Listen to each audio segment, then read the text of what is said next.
Hentikan perdebatan tentang bawang.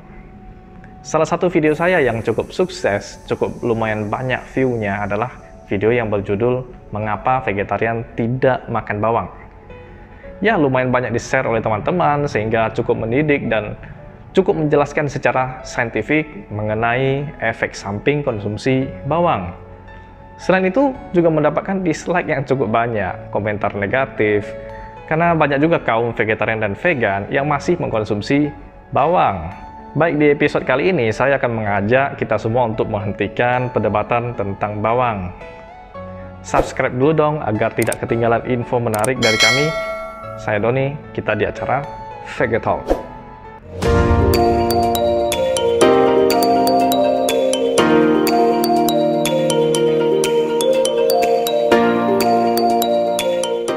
Berbicara mengenai bawang, tentu kita dihadapkan kepada kontroversi.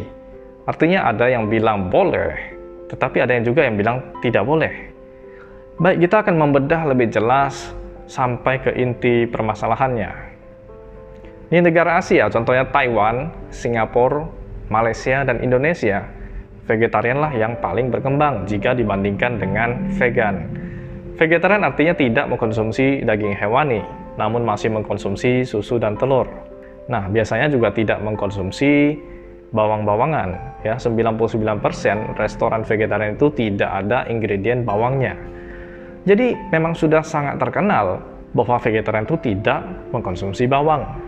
Nanti kita akan bahas mengapa masih ada yang mengkonsumsi bawang, oke? Lalu, kenapa tidak mengkonsumsi bawang? Bawang kan tumbuh-tumbuhan. Nah, di zaman dulu tidak ada penjelasan secara saintifik, seperti yang saya paparkan di video sebelumnya. Jadi cuma diberi penjelasan bahwa bawang itu akan mengganggu spiritual Anda. Apabila Anda dalam pembinaan spiritual, maka bawang adalah pantangan bagi Anda. Bawang akan menaikkan emosi dan mengacaukan pikiran Anda menjadi tidak konsentrasi. Barulah setelah perkembangan teknologi dan pengetahuan, kita baru tahu efek samping dari bawang. Ternyata bawang mengandung sulfon hidroksil ion yang akan membunuh ribuan sel di otak tengah kita. Maka otak kita akan menjadi lemot, tidak konsen, dan bisa sering galau.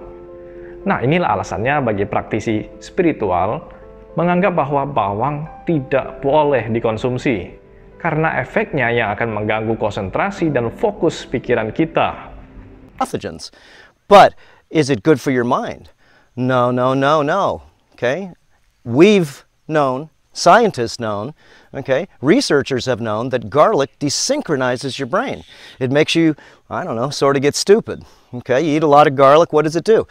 It puts you down, makes you want to go to sleep. It makes you so after a big lunch that you had a huge Italian salad dressing or a lot of garlic, the rest of the day, your brain is worthless. It's desynchronized. Baik. Lalu ada yang sering komen bahwa gak benar bawang itu tidak boleh. Buktinya ada kaum vegetarian dan vegan yang konsumsi bawangnya sudah puluhan tahun. Juga tidak berefek apa-apa kok. Sehat-sehat aja. Sama sekali gak ada pengaruhnya. Dan vegan dalam dunia barat boleh kok mengkonsumsi bawang. Bahkan ada yang menganggap bahwa ide tidak makan bawang ini berasal dari salah satu sekte dalam agama Buddha. Ya, saya di sini sih tidak ingin membahas vegetarian itu dikaitkan dengan agama. Cuma saya ingin memberikan sedikit informasi bahwa tidak benar bahwa hanya satu ajaran dalam agama tertentu yang mengatakan tidak boleh memakan bawang. Di India, ada seorang guru yang bernama Sadhguru, juga mengajarkan vegetarian dan melarang murid-muridnya mengkonsumsi bawang. But simply consuming it as a part of your food is not doing any good to you. If you want to know what kind of damage garlic is doing to you, make an ounce of garlic juice and drink it on an empty stomach and see. We'll have to take you to the hospital for a stomach wash. That's the kind of reaction it will have. Don't drink it. The same goes for onion. Make an ounce of onion juice and drink it, you'll have similar reactions in the body. But with the onion, even when you're just cutting the onion, is the body saying yes to onion or no to onion? No, body is saying no. Sadhguru adalah praktisi yoga, guru yang mengajarkan kebenaran dan filosofi hidup. Ketika kita mencari agama apa seorang Sadguru, maka kita akan mendapatkan fakta yang cukup mengejutkan. Beliau ternyata tidak berasal dari agama manapun. Karena agama hanya dianggap sebagai konsep dalam dunia barat. Agama tidak sepenting spiritual. Dan masih banyak guru spiritual lainnya yang bukan berasal dari agama Buddha yang juga menyarankan tidak mengkonsumsi bawang. Jadi sudah fix ya bahwa vegetarian tidak mengkonsumsi bawang adalah mutlak bagi praktisi spiritual. Nah, bagi kita yang bukan praktisi spiritual, bagi yang hanya vegetarian karena alasan kesehatan, alasan cinta kasih kepada hewan, alasan environmental, pencinta lingkungan, tentu saja masalah bawang adalah menjadi tidak masuk akal bagi mereka.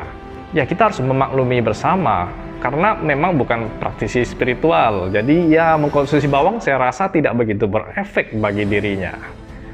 Penjelasannya begini, tentu saja bawang tidak memiliki efek besar dalam tubuh kita. Apabila ya saya tekankan di sini tidak dikonsumsi dalam jumlah yang banyak. Namun jika sudah dalam jumlah yang banyak, maka akan berbahaya bagi tubuh kita, bagi lambung kita, pencernaan akan terganggu, bahkan bisa mengakibatkan anemia. Oke, baik. Jadi sudah clear ya, bahwa bawang akan sangat mengganggu konsentrasi dan spiritual kita, yang memerlukan konsentrasi yang tinggi dan pikiran yang tenang. Namun orang awam yang tidak menjalani praktisi spiritual, ya tentu saja ini adalah pilihan Anda. Mau mengkonsumsi bawang atau tidak, itu semua pilihan masing-masing yang tidak perlu diperdebatkan. Fakta dan data sudah saya sampaikan bahwa bawang tidak ada hubungannya dengan agama manapun, suku bangsa manapun. Bahkan orang-orang barat yang menjalani praktisi spiritual pun banyak yang tidak mengkonsumsi bawang. Jadi marilah kita menghormati teman-teman kita, baik yang mengkonsumsi bawang maupun yang tidak mengkonsumsi bawang. Karena keduanya memiliki tujuan yang sama, yaitu vegetarian dan vegan, yaitu tidak mengkonsumsi animal product. Baik, semoga bermanfaat penjelasan dari saya. Agar tidak terjadi perdebatan lagi di komen atau di sosmed, silahkan share video ini ke teman-teman Anda. Semoga edukasi berharga ini dapat membawa berkah bagi masyarakat luas. Saya Doni, sampai jumpa.